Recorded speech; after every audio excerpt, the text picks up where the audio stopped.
दोस्तों, आज हम भारत भारती राष्ट्र कवि मैथिली शरण गुप्त के द्वारा रचित इस रचना को पढ़ते हैं।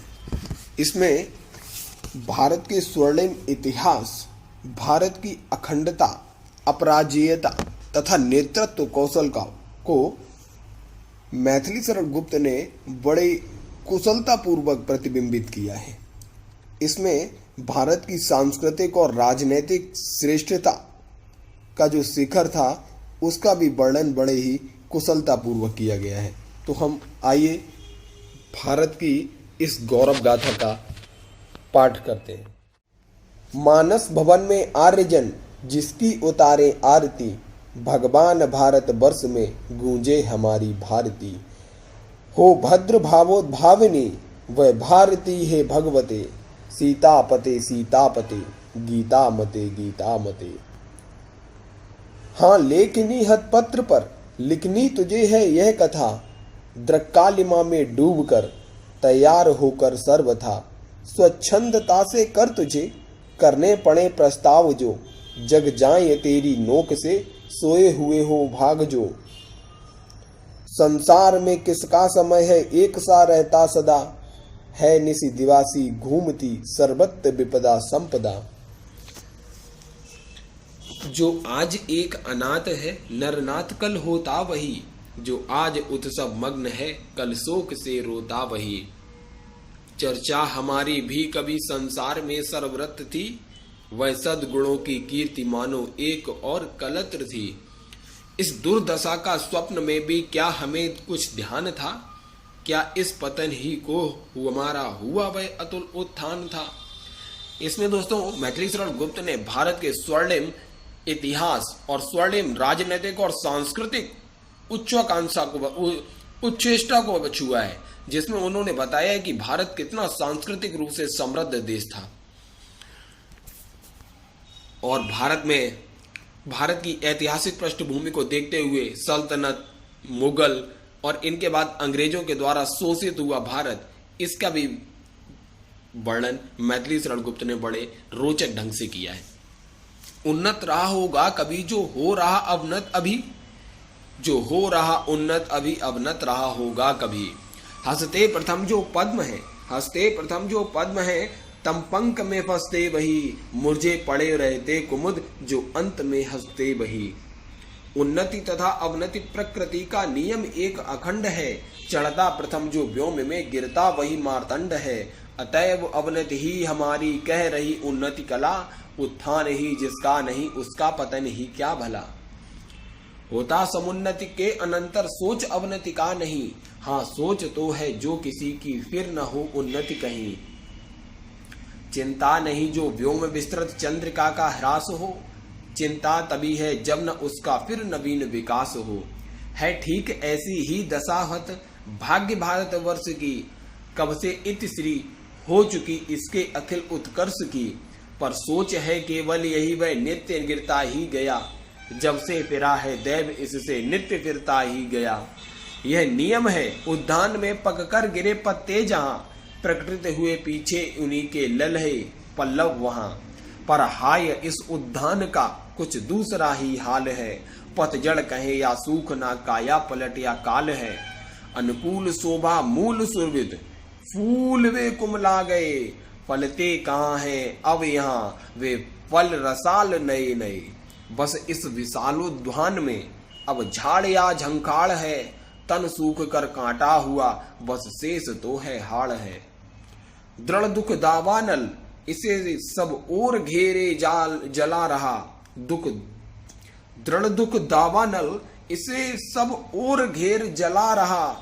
तिस पर अदृष्टा काश उल्टा विपद वज्र चला रहा। यद्यपि बुझा सकता हमारा नेत्र जल इस आग को, पर धिक हमारे स्वार्थमय सूखे हुए अनुराग को। सहृदय जनों के चित्त निर्मल कड़क जाकर कांच से, होते दया के बस द्रवित हैं तप्त हो इस आंच से। चिंता कभी भावी दिशा की, वर्तमान व्यथा कभी करती तथा चंचल उन्हें है भूतकाल कथा कभी। जो इस विषय पर कुछ कहने चले हैं हम यहाँ, क्या कुछ सजग होंगे सके, उसको सुनेंगे जो जहां। कवि के कठिनतर कर्म की करते नहीं हम धृष्टता, पर क्या न विषयोत्कृष्टता करती विचारोत्कृष्टता। हम कौन थे, क्या हो गए और क्या होंगे अभी, आओ विचारें आज मिलकर ये समस्याएं सभी।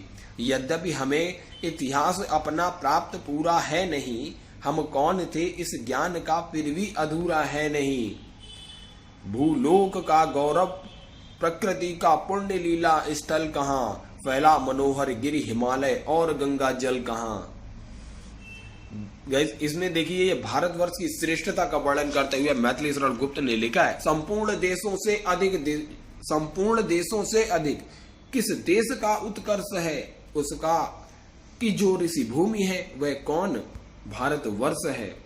हाँ, वृद्ध भारतवर्ष ही संसार का सिरमौर है, ऐसा पुरातन देश कोई विश्व में क्या और है। भगवान की बहुभूतियों का यह प्रथम भंडार है, विधि ने किया नर सृष्टि का पहले यही विस्तार है। यह पुण्य भूमि प्रसिद्ध है, इसके निवासी आर्य हैं, विद्या कला कौशल्य सबके जो प्रथम आचार्य हैं। संतान उनकी आज यद्यपि हम अधोगति में पड़े, पर चिन्ह उनकी उच्चता के आज भी कुछ हैं खड़े। अब इसमें उद्भव के बारे में वर्णन करते हुए वो कहते हैं, शांतिमय शोभा जहां बहुवंदनों की खोलती, हिल मिल मृगों से खेल करती, सिंह निसी डोलती, स्वर्गीय भावों से भरे ऋषि होम करते थे जहां, उन ऋषिगणों से ही हमारा था हुआ उद्भव यहाँ। हमारे पूर्वजों के बारे में वर्णन करते हुए मैथिली शरण गुप्त जी कहते हैं, उन पूर्वजों की कीर्ति का वर्णन अतीब अपार है, गाते नहीं उनकी हमी गुण गा रहा संसार है। वे धर्म पर करते निछावर तृण समान शरीर थे, उनसे वह गंभीर थे, बलवीर थे, ध्रुवधीर थे। उनके अलौकिक दर्शनों से दूर होता पाप था, अति पुण्य मिलता था तथा मिटता हृदय का ताप था। उपदेश उनके शांतिकारक थे, निवारक शोक के, सब लोक उनका भक्त था, वे थे हितैषी लोक के। लगते न अग की ओर थे, वे अग्न लगता था उन्हें, वे धर्म को रखते सदा थे, धर्म रखता था उन्हें। वे कर्म से ही कर्म का थे, नाश करना जानते, वही करते वही थे, जिसे कर्तव्य थे वे मानते। वे सजग रहते सदा दुखपूर्ण तृष्णा भ्रांति से, जीवन बिताते थे सदा संतोष पूर्वक शांति से। इस लोक में उस लोक से वे अल्प सुख पाते न थे, हंसते हुए आते न थे, रोते हुए जाते न थे। जिनकी अपूर्व सुगंधि से इंद्रिय मुद पगड़ थे हिले, सद्भाव सरसिज वर जहां पर नित्य रहते थे खिले। लहरें उठाने में जहां व्यवहार मारुत लग्न था, उन्मत्त आत्मा हंस उनके मानसों में मन मग्न था। वे ईश नियमों की कभी अवहेलना करते न थे, सन्मार्ग में चलते हुए वे विघ्न से डरते न थे। अपने लिए वे दूसरों का हित कभी हरते न थे, चिंता प्रपूर्ण अशांति पूर्वक वे कभी मरते न थे। वे मोह बंधन मुक्त थे, स्वच्छंद थे, स्वाधीन थे, संपूर्ण सुख संयुक्त थे, वे शांति शिखरासीन थे। मन से वचन से कर्म से वे प्रभु भजन में लीन थे, विख्यात ब्रह्मानंद नद वे मनोहर मीन थे।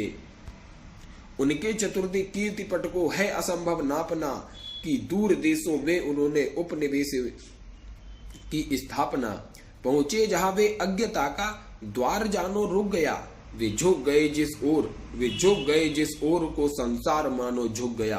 वर्णन उन्होंने जिस विषय का है किया पूरा किया, मानो प्रकृति ने ही स्वयं साहित्य उनका रच दिया। चाहे समय की गति कभी अनुकूल उनके हो नहीं है, किंतु निश्चल एक से सिद्धांत उनके सब कहीं। वे मेदिनी तल में सुकृत के बीज बोते थे सदा, पर दुख देख दयालुता से द्रवित होते थे सदा। वे सत्व गुण शुभ्रांशु से तम ताप खोते थे सदा, निश्चित विघ्न विहीन सुख की नींद सोते थे सदा। वे आर्य ही थे जो कभी अपने लिए जीते न थे, वे स्वार्थरत हो मोह की मदिरा कभी पीते न थे। संसार के उपकार हित जब जन्म लेते थे सभी, निश्चेष्ट होकर किस तरह से बैठ सकते थे कभी। तो गाइस, ये थी मैथिली शरण गुप्त की भारत भारती। अब बची हुई कविता का पाठन करते हैं। अगली वीडियो में। धन्यवाद।